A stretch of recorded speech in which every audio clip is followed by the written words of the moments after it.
I have a little game. I set the clocks now 7:30, so I'm starting off timing myself from now and giving myself, seeing how many minutes it takes per gallon of vegetable in my tank.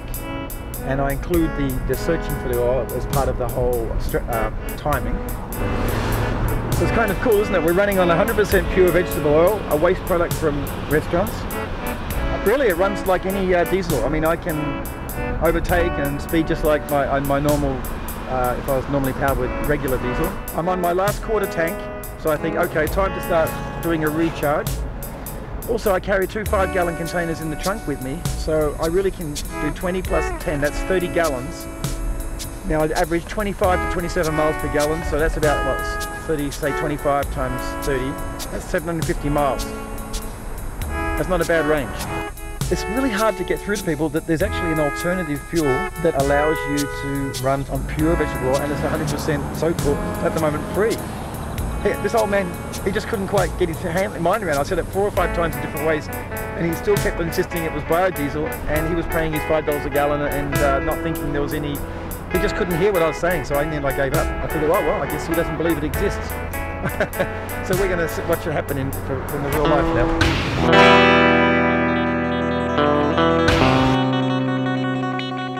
Restaurants usually are the ones that have high quality vegetable oil for their cooking, such as Japanese sushi restaurants and Thai restaurants. But I've actually recently had luck with Mexican restaurants. Their oil access wasn't clearly identifiable, so I'm not going to worry about that.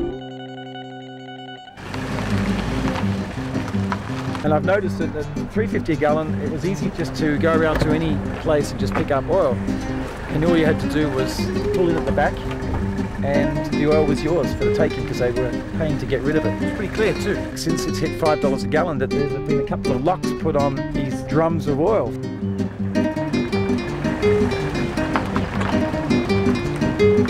There she is, although it's just covered. This I got new kind of barrels.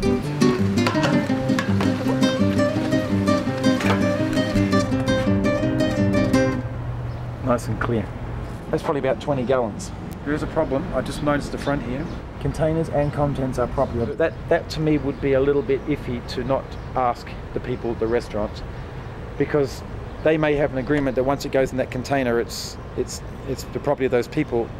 And it depends on the flexibility of that company. They might say, oh look, you know, a few gallons, don't worry about it, or they might be really strict. So I'd probably be a little concerned about taking it from here. I think what I'll do is, just to keep this moving, I'm going to fill it up and we'll see what happens.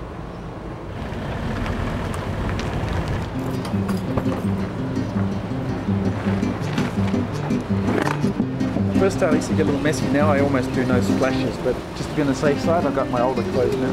And I don't usually worry about wiping down until the very end of the operation, otherwise you're just wasting the time. So this one I'm going to put here. The trick is to see how much you can get without any grit going into the system and any oil dripping into the client's property, because that's what you don't want, is to be not welcome back. Plus it would make it bad for future people like myself if they leave a mess, bringing vermin and getting in trouble with the health inspector. If you did all that for that restaurant, they would be very unhappy. So to keep the good faith going, I do leave no mess whatsoever. 2 parts of this little container system. 2 containers. One I'm going to use to dip in, and then I'll catch it in this other one. See, the secret technique is you don't want it dripping. So this is a dripping one, and it's going to float in there. And this one's going to go straight in through the filtering system. Put it through filter number 1.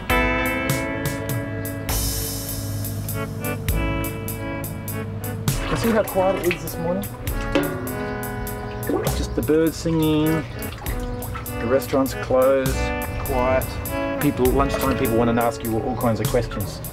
I'm happy to educate people, but I don't really want to be like a show, you know, I'm just sort of quietly going about my daily chores. Okay, now I'm going to strain this. Pull this out, it's straining through the sock. I call it a sock. As it wiggles out, I'm going to catch it in the bottom of this container number 2. There it goes. So now we have fairly pure, clean, filtered oil here. This is where it gets exciting. Just to be double sure, I'm going to run it through a second filter. 10 micron, like a nylon, looks like a windsock. strainer in there. This is where it gets a little tricky because normally this thing that sort of flops around, so I'm going to rest against this and hope I don't make a mess.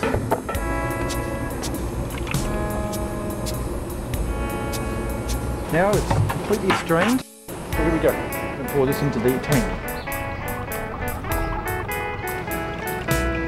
Now I'm listening for a sound of a bubble or a burp. It's a different sound when it's running, and that'll tell me the tank's just about ready to fill up. Hear that sound? It's a different sound. It just filled up. It started going into the overfill spout, and I just grabbed the last little bit. Any waste oil, I just squeeze back in the container. So it doesn't really get wasted. There's kind of some black gooey stuff on the bottom here. That's what I don't want in my fielding. Half the time, the downtime is spent cleaning up. So I might as well go for my 2 extra 5-gallon containers. That's what, an extra 10 gallons at 25, that's 250 extra miles range, just by spending a few extra minutes filling up those extra 2 containers. 250 miles less I have to stop and do this again.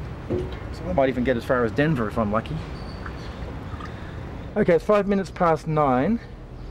We started at 7:30 looking. I think we started filling up about 8 o'clock. So it's roughly, we've done enough, roughly an hour on the filling. Let's see, we got 5, 10, 14 and a half gallons. Good morning. Good morning. You get the oil for the car? Hmm? You get the oil for change for like a diesel for the car? Yeah, it runs the engine. You pay the AD? You pay the oil for AD? No, what's happened is everything's changed. At one time, Eddie had to pay to have it removed. I don't know that, you know. But this is only one time. I'm driving to Denver. Denver? I'm driving to Denver now.